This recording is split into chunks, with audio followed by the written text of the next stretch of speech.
இந்த இறை வார்த்தைகளை நம் இதயத்தில் இருத்தி சிந்திக்க ஒரு கணம் எடுத்துக்கொள்வோம். ஆண்டவர் வெறும் தூரத்தில் இருக்கும் ஒரு கடவுள் அல்ல. அவர் நம் தேவைகளை அறிந்தவர், நம் வலிகளை ஆழமாக உணர்கிறவர்.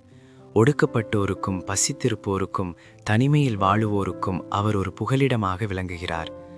நம் வாழ்வில் நாம் எப்போதெல்லாம் தளர்ந்து போகிறோமோ, எப்போதெல்லாம் வழியறியாமல் தவிக்கிறோமோ, அப்போதெல்லாம் நம் அகக்கண்களை திறக்கவும், நம்மை தூக்கி நிறுத்தவும் அவர் ஆவலோடு காத்திருக்கிறார்.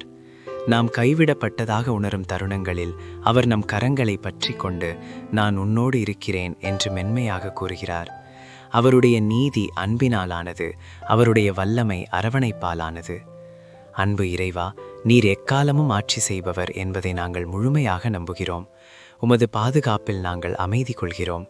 இன்று எங்களை சுற்றியுள்ள எளியோரிடமும் தேவையுள்ளோரிடமும் உமது அன்பை பிரதிபலிக்க எங்களுக்கு அருள் தாரும். உமது நீதியின் கருவிகளாக எங்களை மாற்றி அருளும். ஆமேன். இந்த ஜெபம் உங்களை தொட்டிருந்தால் தினமும் எங்களுடன் ஜெபிக்க சப்ஸ்கிரைப் செய்யுங்கள். கடவுள் உங்களை ஆசீர்வதிப்பாராக.